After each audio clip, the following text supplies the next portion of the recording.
Sosok Dajjal banyak diulas dalam berbagai hadis Rasulullah. Sementara dalam Al-Quran kemunculan Dajjal diulas secara tersirat. Yawma ya'ti ba'du ayati rabbika la yanfa'u nafsan imanuha lam takun amanat min qablu aw kasabat fi imaniha khayra.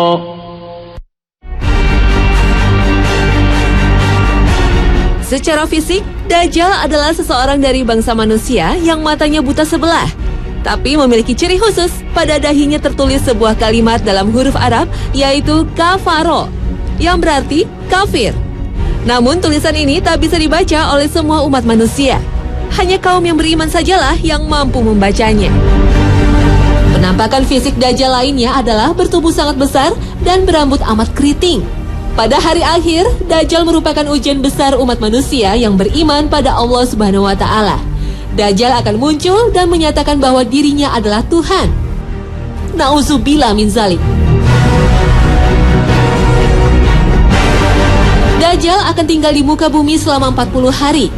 Tetapi hari kemunculan Dajjal tidaklah sama dengan hari umat manusia. Hari pertama kemunculan Dajjal akan berlangsung selama 1 tahun. Sedangkan hari kedua akan berlangsung selama sebulan. Hari ketiga lamanya seminggu, dan hari keempat serta seterusnya berlangsung selama 24 jam. Sehingga dapat diartikan, Dajjal akan hidup di muka bumi selama 1 tahun, 1 bulan, dan 45 hari. Allah Subhanahu wa Ta'ala memberikan sebuah keajaiban pada Dajjal, berupa kemampuan untuk mengelilingi dunia dalam sekejap layaknya hembusan angin. Tetapi hanya ada 2 kota yang tidak mampu dimasuki Dajjal, yaitu kota suci Mekah dan Madinah. Dajjal dianugerahi kesaktian menghidupkan orang mati yang telah ia bunuh. Selain itu, Dajjal mampu memerintahkan bumi untuk menumbuhkan tanaman dan memerintahkan langit untuk menurunkan hujan. Sesungguhnya Dajjal telah hidup dan tinggal di tengah lautan di sebuah pulau yang berada di sebelah timur kota Madinah dalam keadaan terbelenggu oleh ikatan besi yang sangat kuat. Dajjal muncul diperkirakan di sebuah tempat terletak antara negeri Syam atau daerah Palestina dan Irak. Ada juga yang berpendapat Dajjal akan muncul di segitiga Bermuda. Segitiga Bermuda menyimpan banyak misteri. Kapal terbang dan kapal laut yang melintasi kawasan itu dilaporkan menghilang. Segitiga Bermuda berada di Samudra Atlantik, tepatnya terletak di antara Florida di sebelah barat, Puerto Rico di sebelah timur, dan Pulau Bermuda di sebelah utara. Di kawasan ini terdapat sebuah pulau yang dikuasai oleh Dajjal. Berdasarkan berbagai manuskrip kuno yang dipelajari Muhammad Isa Daud, seorang peneliti dan jurnalis asal Mesir, Dajjal sesungguhnya telah lahir 100 tahun sebelum kelahiran Nabi Musa alaihissalam. Bernama sama Musa, tapi lebih dikenal Samiri karena berasal dari Samiroh, Palestina. Samiri adalah Dajjal yang akan muncul pada akhir zaman. Samiri terlahir dari perkawinan sedara, sehingga lahir dengan kondisi fisik cacat, sebelah matanya buta, dan lumpuh. Orang tua Samiri adalah penyembah patung sapi. Konon, sejak lahir, Dajjal tidak mau menyusu dan lebih banyak tidur. Saat negeri Samira dilanda bencana tsunami, Samiri terapung di laut dan terhempas di sebuah pulau terpencil. Setelah remaja, Samiri banyak berguru pada para ahli sihir. Anehnya, Samiri tidak pernah tua, dan setiap kali mencapai usia 100 tahun, ia kembali muda. Setiap kali Allah mengutus para nabinya, Samiri selalu datang untuk menggoda dan menyesatkan manusia. Pada masa Nabi Musa, Samiri alias Dajjal membuat patung sapi untuk disembah kaum Nabi Israel. Dan pada masa Nabi Isa alaihissalam, Samiri juga berusaha menghasut para pembesar Yahudi untuk membunuh Nabi Isa.